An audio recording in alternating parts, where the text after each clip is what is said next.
Hello friend, तो आपका फिर से बहुत बहुत स्वागत है मेरे चैनल सोडा पावर पे। और इस एपिसोड के अंदर हम लोग खाली इंस्टॉलेशन देखने वाले हैं, जिसके अंदर जो पाइथन का जो पैकेज मैनेजर है पोएट्री, वो हम लोग देखने वाले और उसका यूज़ करके प्रोजेक्ट सेटअप करना और उसके अंदर जो फ्लैस्क है उसका हम लोग सेटअप करने वाले छोटा सा। तो जब भी आप फ्लैस्क का जो वेबसाइट है वो अगर आप ओपन करोगे तो उन्होंने जनरली क्या यूज़ किया है, वर्चुअल ENV करके जो पैकेज है, जिसके अंदर मतलब पाइथन का अलग से वो इन्वायरमेंट बनता है जिसके अंदर सारी डिपेंडेंसी वगैरह इंस्टॉल होती है। ठीक है, उसी तरीके से पोएट्री करके भी एक पैकेज मैनेजर है। तो उनका जो गिटहब के अंदर जो स्टार है वो देख सकते हो आप। जो वर्चुअल ENV है उसका है 4.5K और जो पोएट्री है उसका है 25K। ठीक है फ्रेंड्स, तो मैंने इसके ऊपर भी काफ़ी रिसर्च किया था।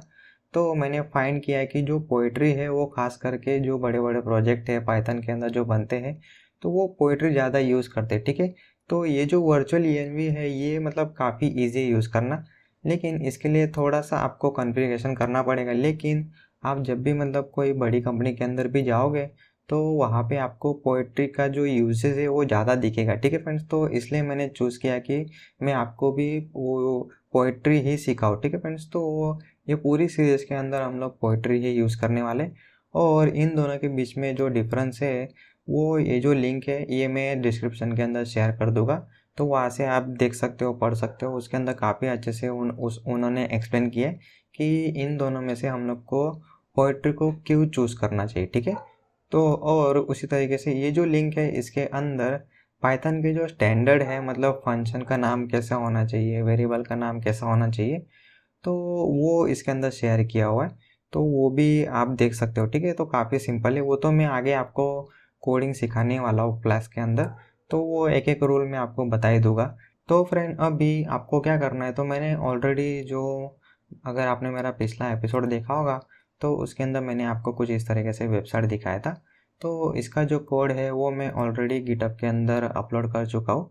जो उसका जो रिपो है वो है पाइथन फ्लैश MySQL ट्यूटोरियल करके। ठीक है, तो इसके अंदर खाली आपको पाइथन का जो कोड है वो मिलेगा। अगर आपको जो HTML पार्ट है वो अगर आपको चाहिए तो उसका रिपो का नाम है ऑनलाइन शॉपिंग UI। ठीक है फ्रेंड्स, तो मतलब ये दोनों मैंने ऑलरेडी गिटहब के अंदर अपलोड कर ही दिया है।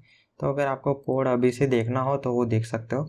ठीक है, लेकिन कॉलेज के अंदर सबमिट मत करना, खुद से कुछ बनाओ और फिर आप कॉलेज के अंदर सबमिट करो। ठीक है, तो डायरेक्टली सबमिट कर दोगे तो फिर कुछ मीनिंग ही नहीं है।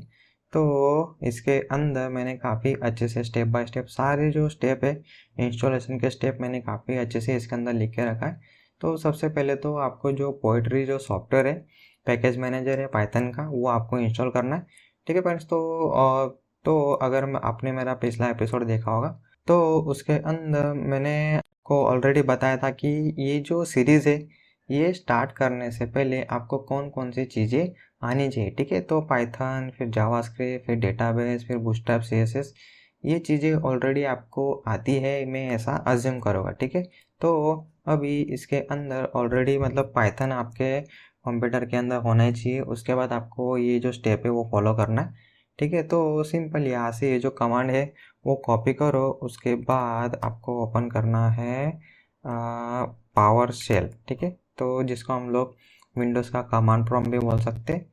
सिंपल इसको ओपन करने के बाद इसके अंदर आपको जो जो भी कमांड है वो सिंपल यहाँ पे पेस्ट करने और एग्जीक्यूट करने।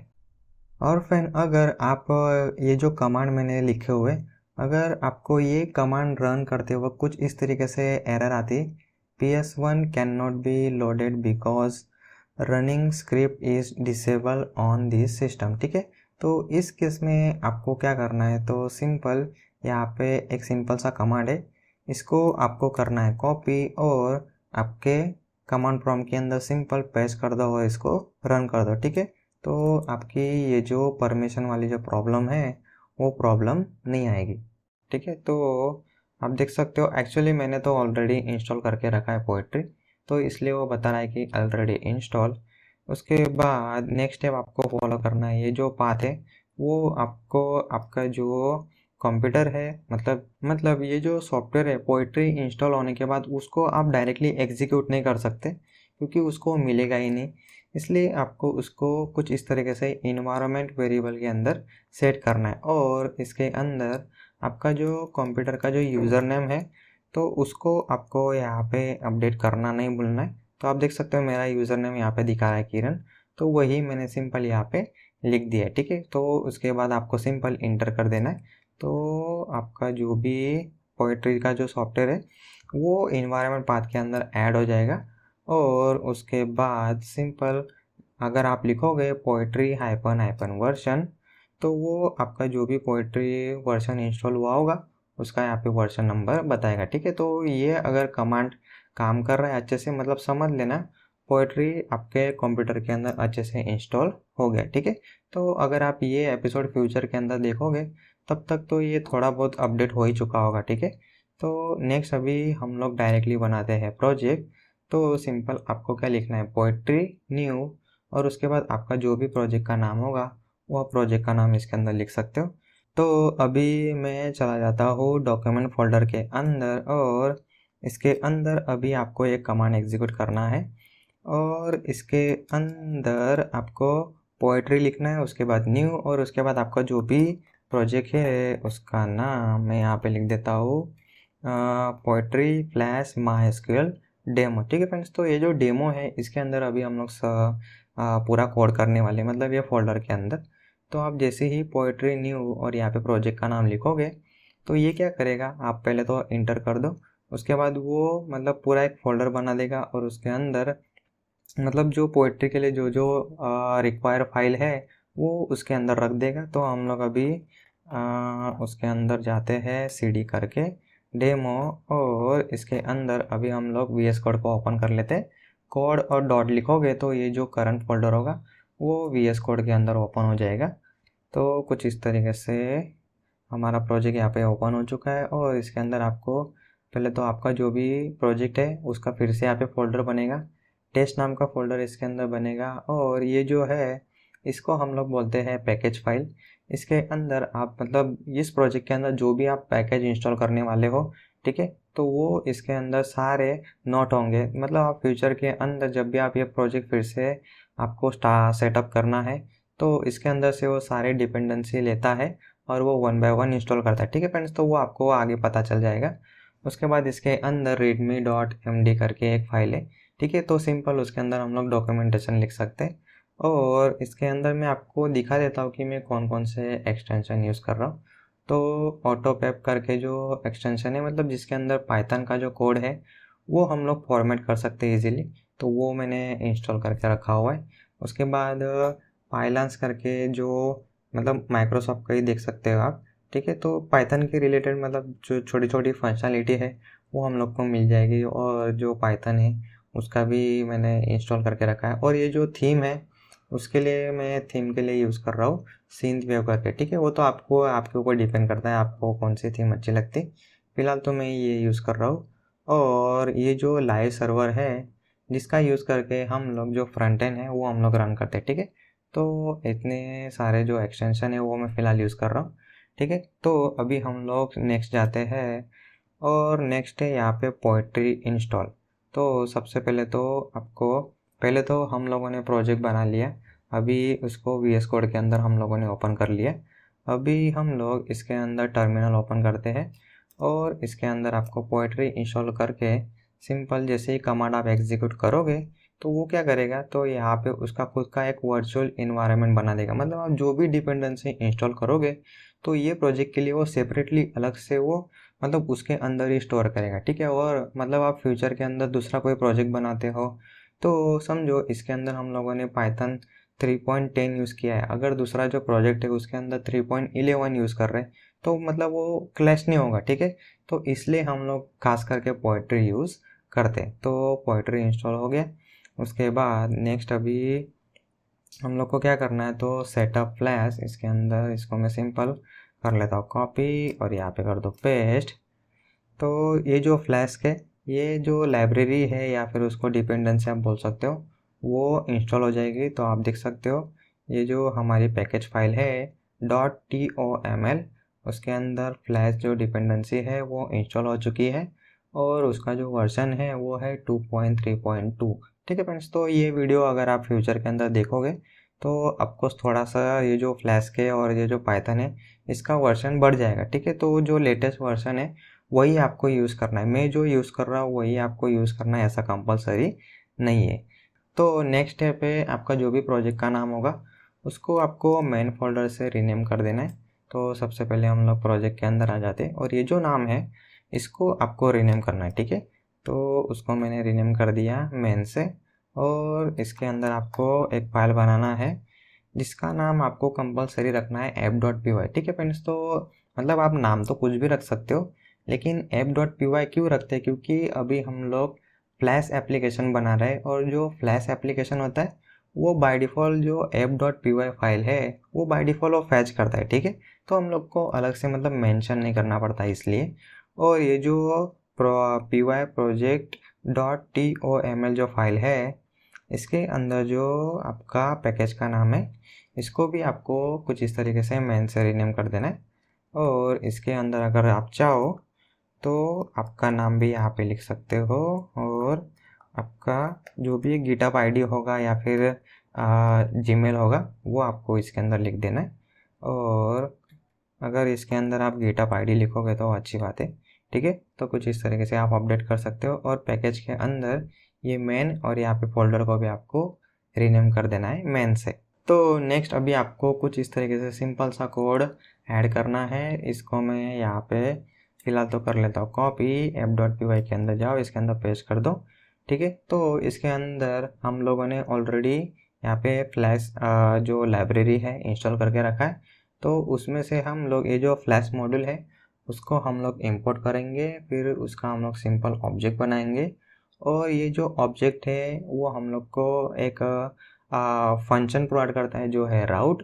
तो राउट के अंदर हम लोग यहाँ पे कुछ भी राउट दे सकते हैं, और ये जो फंक्शन है वो फंक्शन ऑटोमेटिकली कॉल होगा। मतलब कॉल होगा, कब कॉल होगा, जब हम लोग ये जो राउट है वो ब्राउज़र के अंदर हिट करेंगे तब, ठीक है फ्रेंड्स। तो ये सब चीज़ें क्या है ये खाली अभी ध्यान रखो कि इसको हम लोग बोलते हैं राउट, और इसके अंदर जो भी फंक्शन होगा वो एग्जीक्यूट होगा। कब एग्जीक्यूट होगा, जब हम लोग ये जो राउट है उसको हिट करेंगे, मतलब रिक्वेस्ट करेंगे तब, ठीक है। फिलहाल तो आप इतना याद रखो कि हम लोगों ने अभी एक राउट बना लिया, अब ये हम लोग इसको ब्राउज़र के अंदर कॉल करेंगे तब आपको थोड़ा सा आइडिया आएगा। तो नेक्स्ट स्टेप पहले मैं देख लेता हूँ। तो नेक्स्ट स्टेप पे आपको पहले मेन फोल्डर के अंदर जाना है। तो हम लोग यहाँ पे मेन फोल्डर के अंदर जाते हैं, और इसके अंदर आपको प्रोजेक्ट रन करना है। तो आप कोई भी मतलब आपका पोएट्री वाला जो भी प्रोजेक्ट होगा वो कुछ इस तरीके से ही स्टार्ट होता है, पोएट्री रन आपको लिखना है। उसके बाद जो आपका एक्चुअल प्रोजेक्ट का जो कमांड होगा वो हम लोग लिखते हैं। तो इन शॉर्ट आपको क्या लिखना है, तो पोएट्री रन फ्लैश, उसके बाद फिर से रन, ठीक है। अगर आपने app.py की जगह अगर कोई दूसरी फाइल का नाम लिखा होता तो आपको वो फाइल यहाँ पे मैनुअली स्पेसिफाई करना पड़ता है।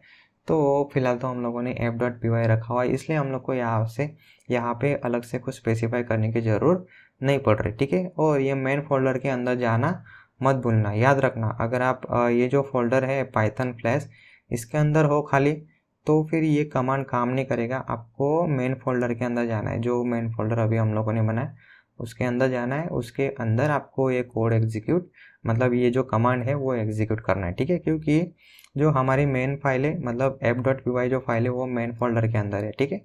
तो इसको हम लोग करते हैं रन। तो कुछ इस तरीके से अभी आउटपुट आना चाहिए। तो आप देख सकते हो हमारा सर्वर जो पाइथन फ्लैश सर्वर है वो स्टार्ट हो चुका है। तो उसका जो URL है वो देख सकते हो आप, http://127.0.0.1, मतलब ये लोकल होस्ट मतलब आपका लोकल कंप्यूटर, ठीक है। और वो 5000 पोर्ट पे रन है। तो इसके ऊपर मैं कंट्रोल क्लिक करता हूँ। तो फ्रेंड आप देख सकते हो कुछ इस तरीके से यहाँ पे आउटपुट आ रहा है।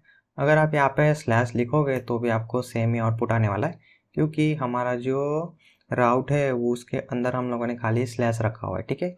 तो आप ब्राउज़र में जैसे ही ये URL को हिट करते हो तो रिक्वेस्ट सबसे पहले ये हमारे फ्लैश एप्लीकेशन के अंदर आती है, और ये फ्लैश क्या करता है तो इसके अंदर ढूंढता है कि उसको मतलब कौन कौन से राउट उसके अंदर अवेलेबल है। तो फिलहाल तो ये सिंपल, इसको आप यूनिवर्सल राउट भी हम लोग बोलते हैं। जो हर बार हमेशा एग्जीक्यूट होगा अगर आप कुछ एक्स्ट्रा स्पेसिफाई नहीं करते तब, ठीक है। और जो भी हम लोगों ने रिक्वेस्ट किया हुआ है तो आप देख सकते हो यहाँ पे रिक्वेस्ट दिखाएगा। अगर मेरा जो राउट है वो मैंने समझो ऐसा रखा हुआ है प्रोडक्ट्स, और इसको हम लोग करते हैं सेव करने के बाद फिर से आपको यहाँ पे उसको एग्जीक्यूट करना पड़ेगा, क्योंकि चेंजेस वो फिर से लेगा और फिर से डिप्लॉय करेगा, ठीक है। अभी ये जो चेंजेस है, अभी हम लोग यहाँ पे रिफ्रेश करते हैं तो अभी यहाँ पे कुछ भी मतलब यहाँ पे क्या बोल रहा है वो नोट फाउंड, क्योंकि उसको वो राउट नहीं मिल रहा है। तो राउट जो है वो हम लोगों ने चेंज कर दिया है, तो वही राउट आपको यहाँ पे रिक्वेस्ट करना पड़ेगा /प्रोडक्ट। अभी मैं जैसे इंटर करूँगा तो मुझे यहाँ पे हेलो वर्ड मिलेगा, ठीक है फ्रेंड्स। तो कुछ इस तरीके से फ्लैश एप्लीकेशन आप इनिशियलाइज कर सकते हो, उसके अंदर कुछ इस तरीके से राउट डिफाइन कर सकते हो, और ये फंक्शन का नाम आप कुछ भी रख सकते हो, इंडेक्स ABCD हेलो जो भी है वो रखो, और इसके अंदर से आपने जो भी रिटर्न किया होगा वो डायरेक्टली इसके अंदर रिटर्न होगा। तो फ्रेंड अभी हम लोगों ने मतलब पूरा यहाँ पे छोटा सा जो फ्लैश का एप्लीकेशन है उसका इंस्टॉलेशन हम लोगों ने कंप्लीट कर लिया, ठीक है फ्रेंड्स। तो अभी हम लोगों ने पूरा प्रोजेक्ट सेटअप नहीं किया है, सेटअप करने के लिए तो अभी टाइम है। हम लोग एक एक चीज़ें धीमे धीमे आगे आने वाले एपिसोड के अंदर मैं आपको स्टेप बाय स्टेप सारे चीज़ें मैं एक्सप्लेन करने वाला हूँ। अभी समझो खाली हम लोगों ने इंस्टॉलेशन किया और छोटा सा प्रोजेक्ट हम लोगों ने सेटअप किया, ठीक है। तो इसके अंदर जैसे मैं आपको और एक चीज़ दिखा दूँ, तो अगर मैं इसके अंदर ऐसा लिखो H1 और इसके अंदर hello/H1, इसको मैं करता हूँ सेव, और इसको हम लोग फिर से यहाँ पे बंद करके रन करते हैं, ठीक है फ्रेंड्स। तो यहाँ पे हम लोग को फिर से बार बार बंद करके रन करना पड़ रहा है, तो ऐसा ना करना पड़े इसलिए आपको सिंपल -debug ऐसा लिखना है, ठीक है। तो इसको मैं थोड़ा सा जूम कर देता हूँ, तो अभी आपको दिखेगा प्रॉपर पोएट्री रन फ्लैश, उसके बाद -debug, और इसको हम लोग फिर से एंटर करते हैं तो हमारा प्रोजेक्ट स्टार्ट हो गया 5000 पोर्ट पे, और यहाँ पे आप देख सकते हो ये डिबगर एक्टिव है ऐसा दिखा रहा है। और अभी हम लोग ब्राउज़र के अंदर जाते हैं, /प्रोडक्ट है, और इसको हम लोग जैसे इंटर करेंगे तो आप देख सकते हो यहाँ पे चेंजेस आ गए हेलो, और मैं अभी यहाँ पे लिखता हूँ hello world sudo power, save करता हूँ। यहाँ पे ऑटोमेटिकली वो चेंजेस रिफ्लेक्ट मतलब ले लेगा और फिर से सर्वर रिस्टार्ट कर देगा, और यहाँ पे फिर रिफ्रेश नहीं होगा, ठीक है। ये तो ब्राउज़र है, इसके अंदर हम लोग को फिर से रिक्वेस्ट करना पड़ेगा। रिक्वेस्ट यहाँ से रिफ्रेश हुआ, रिक्वेस्ट कहाँ पे गया, सर्वर पे गया, उसको ये राउट मिला और राउट के अंदर चेंजेस मिले तो वो चेंजेस उसको यहाँ पे मिल गया, ठीक है फ्रेंड्स। तो अगर आप ये जो डेवलपर कंसोल है वो अगर आप ओपन करोगे और इसके अंदर आपको ऑल चूज़ करना है, और इसके अंदर मैं करता हूँ रिफ्रेश, तो आपको यहाँ पे रिक्वेस्ट देखने के लिए मिलेगी। रिक्वेस्ट कहाँ पे जा रही, तो लोकल होस्ट 5000 पे, और जो राउट है वो है प्रोडक्ट, और जो हमारी API का जो मेथड है वो है गेट, ठीक है फ्रेंड्स। तो आप बोल सकते हो आपने गेट API बना लिया। अगर इसके अंदर मैं अभी तो इसके अंदर समझ लो, इसके अंदर जो टेक्स्ट है उसको वो ऑटोमेटिकली समझ लेता है कि हम लोगों ने इसके अंदर टेक्स्ट रिटर्न किया है, और इसके अंदर अगर कुछ इस तरीके से टैग होगा तो वो HTML यहाँ पे ऑटोमेटिकली रेंडर कर देता है। तो आप देख सकते हो कंटेंट टाइप text/HTML। लेकिन अगर हम लोग इसके अंदर से करते हैं जेसन रिटर्न, मतलब आप जिसको हम लोग मैप और ऑब्जेक्ट टाइप भी बोलते हैं पाइथन के अंदर, और इसके अंदर मैं लिखता हूँ जैसे नेम और इसके अंदर sudo पावर, ठीक है। सेव करता हूँ और इसको अभी हम लोग रिफ्रेश करते हैं, रन करते हैं, तो अभी इसके अंदर क्या रिटर्न हो रहा है, तो जेसन रिस्पॉन्स, ठीक है। तो आपको दिखा देता हूँ मैं यहाँ पे कंटेंट टाइप ऑटोमेटिकली यहाँ पे हो गया application/जेसन। तो अभी आप बोल सकते हो कि हम लोगों ने प्रॉपर गेट API बना लिया है जो हम लोग को जेसन डेटा रिस्पॉन्स दे रहा है, तो रिस्पॉन्स के अंदर आपको जेसन डेटा मिलेगा, ठीक है। तो ये जो फ्लैस्क है इसलिए हम लोग फ्रेमवर्क यूज़ करते हैं, क्योंकि इसके अंदर हम लोग को काफ़ी सारी चीज़ें जो है वो हम लोग को नहीं करना पड़ता, वो ऑटोमेटिकली हैंडल कर लेता है, ठीक है फ्रेंड्स। तो अभी हम लोगों ने अभी जितनी भी चीज़ें सीखी स्टेप बाय स्टेप ये सारी आपको रन करना है खुद से, आपको आपके कंप्यूटर के अंदर परफॉर्म करना है, ठीक है फ्रेंड्स। तो कुछ भी प्रॉब्लम अगर आपको आती है तो आप मुझे इंस्टाग्राम या फिर इस वीडियो के कमेंट सेक्शन के अंदर कमेंट कर सकते हो। तो फ्रेंड फिलहाल के लिए इस एपिसोड के अंदर इतना ही। Thank you.